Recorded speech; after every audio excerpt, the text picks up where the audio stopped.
അപ്പൊ നമുക്ക് തോന്നുമ്പോ സിനിമയെ പറ്റി പറയാൻ വേണ്ടിയിട്ടുള്ള ഒരു സ്പേസ് ആണത്. എനിക്കിപ്പോ തോന്നി. അപ്പൊ കോമഡി, നമുക്ക് അധികം കോമഡി എന്താ പറയുക, പഴയ ടൈമിൽ ദിലീപിന്റെ പീക്ക് ടൈമില് അല്ലെങ്കിൽ ജയറാമിന്റെ പീക്ക് ടൈമില് ഒരുപാട് നല്ല കോമഡി സിനിമകൾ നമുക്ക് കിട്ടിയിട്ടുണ്ട്. പക്ഷെ ഏതൊക്കെയോ ടൈമിൽ നമുക്കത് നന്നായിട്ട് മിസ്സായി.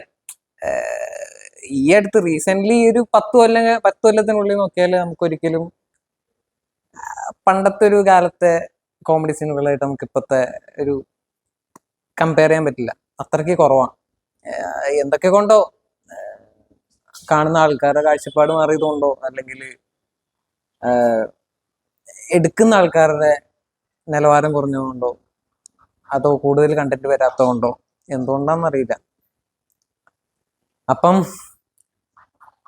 എനിക്ക് പൊതുവെ അധികം എന്താ പറയാ, നല്ല പ്രോപ്പർ ആയിട്ടുള്ള ഒരു കോമഡി സാധനം ആണെങ്കിൽ എനിക്ക് അങ്ങനെ വർക്കാവലുള്ളൂ. ഒരു സാധാരണ സിനിമ, ഒരു സാധാരണ നോർമൽ സംഭവം എനിക്ക് അങ്ങോട്ട് സെറ്റ് ആവലില്ല. പക്ഷെ എനിക്ക് വർക്കായ സിനിമകൾ മറ്റു പലർക്കും വർക്കാവലുമില്ല. അപ്പൊ കൂടുതലും കൂട്ടുകാരെ തന്നെ വ്യത്യസ്തൻ എന്നൊക്കെയാണ് വിളിക്കലുള്ളത്. പക്ഷെ ആ സംഭവം എനിക്കിഷ്ടമാണ്. നമുക്കൊരു യുണീക്ക് പെർസ്പെക്റ്റീവും പരിപാടികളൊക്കെ ആണല്ലോ. അങ്ങനെ എനിക്ക് വർക്കായ 2 സിനിമകളെ പറ്റിയിട്ടാണ് ഈ വീഡിയോ കൂടെ പറയാൻ, അല്ലെങ്കിൽ ഇൻഫോം ചെയ്യാൻ വേണ്ടിയിട്ട്. അങ്ങനെ എന്തോ ആണെങ്കിലും നിങ്ങൾക്ക് എടുക്കാം, അങ്ങനെ ഞാൻ വിചാരിക്കണത്.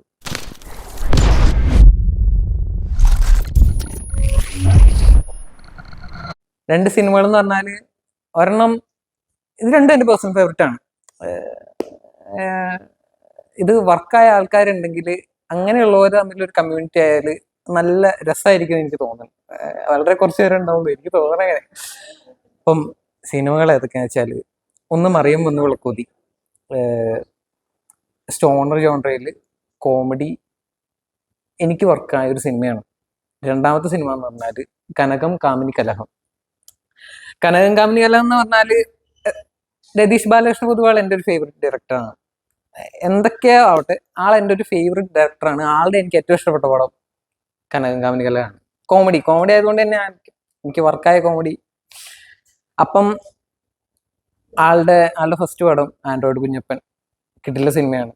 ആളുടെ രണ്ടാമത്തെ സിനിമയാണ് ഇപ്പം തോന്നുന്നു. മൂന്നാമത്തെ സിനിമ ഒന്നാം കേസോട്. നിവിൻ പോളിയുടെ ഇത്രയും ഒരു കിടിലൻ സിനിമ അധികം പേർക്ക് വർക്കാവാണ്ട് പോയതിൽ എനിക്ക് ഭയങ്കര പെയിൻ ഉണ്ട്. അധികം പേർക്ക് റീച്ച് ആവാത്ത സാധനങ്ങളൊക്കെ എനിക്ക് നല്ലോണം കിട്ടലുണ്ട്. റെസിഡന്റ് ഏലിയൻ എന്ന് പറഞ്ഞിട്ടുള്ള സീരീസ് ഒക്കെ ഉണ്ട്. റെസിഡന്റ് ഏലിയൻ എന്ന് പറയുമ്പം ഒരു ഏലിയൻ, ഒരു സയൻസ് ഫിക്ഷൻ സീരീസ് ആണ്. പക്ഷെ അത് അധികം പേരിൽ എത്തിയിട്ടില്ല. പക്ഷെ അത് ഒരു എക്സെപ്ഷണൽ, ഒരു എല്ലാവരിലും എത്തേണ്ട ടൈപ്പിലുള്ള ഒരു സാധനമായിട്ട് എനിക്ക് നല്ലോണം തോന്നിയിട്ടുള്ള ഒരു സാധനമാണ്, ഒരു സീരീസാണ് റെസിഡന്റ് ഏലിയൻ. ഇതിപ്പോ സെർച്ച് ചെയ്യുമ്പോൾ പോലും റെസിഡന്റ് ഈവിളേ വരുള്ളൂ, റെസിഡന്റ് ഏലിയനിലോട്ട് അങ്ങനെ പോകത്തില്ല. അപ്പൊ പറഞ്ഞു വന്നത്, ഇങ്ങനെ പറഞ്ഞ് എൻ്റെ ഒരു പരിപാടി അതാണ്. ഞാനിപ്പോ എഴുതുകയാണെങ്കിലും ഒരു സീൻ എഴുതിയാൽ അത് സ്റ്റാർട്ട് ചെയ്യണമെങ്കിൽ ആ സീന് മുന്നേ ഒരു 10 സീൻ വേണ്ടി വരും. അത് നോർമലാണ്, എൻ്റെ കേസിൽ നോർമലാണ്. അപ്പം ഇന്നത്തെ കേസോടിനേക്കാൾ, ആൻഡ്രോയിഡ് കുഞ്ഞമ്പനേക്കാൾ എനിക്ക് RBPയുടെ ഏറ്റവും ഇഷ്ടപ്പെട്ട പടം കനകം കാമിനി കലഹാണ്. ജനിത് കാച്ചപ്പള്ളി എന്നുള്ള ആൾ ഡയറക്ട് ചെയ്ത സിനിമയാണ് മറിയം ഒന്ന് വിളക്കൂതി. ഇത് രണ്ടും കോമഡി എന്നൊരു സാധനം പറയുമ്പോ, കോമഡീനെ പറ്റിയിട്ട് ആരെങ്കിലും പറയുമ്പോ എനിക്ക് സജസ്റ്റ് ചെയ്യാനുള്ള, അല്ലെങ്കിൽ ഒരു കോമഡി വർക്കായ സിനിമ, കോമഡി സിനിമ എന്നൊക്കെ പലരും പറയുന്നത് കേൾക്കുമ്പോൾ എനിക്ക് എപ്പോഴും തോന്നുന്നത് ഈ 2 സിനിമകളാണ്. ആക്ച്വലി ഞാനിത് പറയാൻ വേണ്ടിയിട്ടുള്ള മെയിൻ കാരണം എന്താ വെച്ചാൽ, ഞാൻ പറഞ്ഞല്ലോ, എനിക്ക് അങ്ങനെ അധികം കോമഡി സിനിമകൾ അങ്ങനെ വർക്കാവലില്ല. എനിക്ക് എന്തൊക്കെയോ പല സാധനങ്ങളും മിസ്സിങ് ഫീൽ ചെയ്യും, എന്നാലും എൻജോയ് ചെയ്യാറുണ്ട്.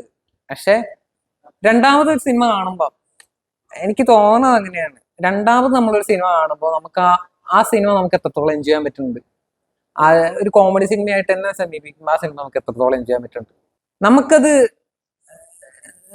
രണ്ടാമത് കാണുമ്പോൾ എങ്ങനെയുണ്ടാവും ആ സിനിമ, അതാണ് ആ ഒരു സിനിമയുടെ ക്വാളിറ്റി എനിക്ക് ഫീൽ ആകുന്ന ഒരു സ്പേസ് എന്ന് പറയുന്നത്. ഈ 2 സിനിമകളും രണ്ടാമത് കണ്ടപ്പോഴും മൂന്നാമത് കണ്ടപ്പോഴും എനിക്ക് സെയിം ഫീലിംഗ് ആണ്.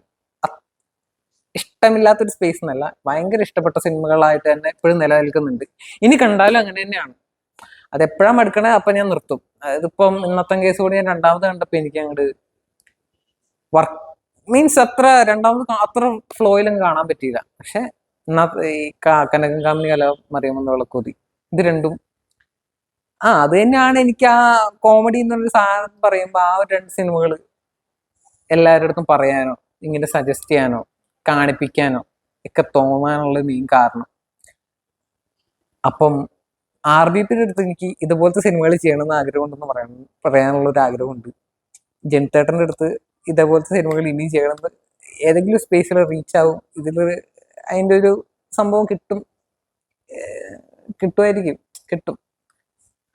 അപ്പോൾ ഇതിപ്പോ ഞാൻ എൻ്റെ ഒരു കേസാണ് പറയുന്നത്. എൻ്റെ കേസ് എന്ന് പറയുമ്പോൾ വളരെ കുറച്ച് പേര് പിന്നെ ഉണ്ടാവും.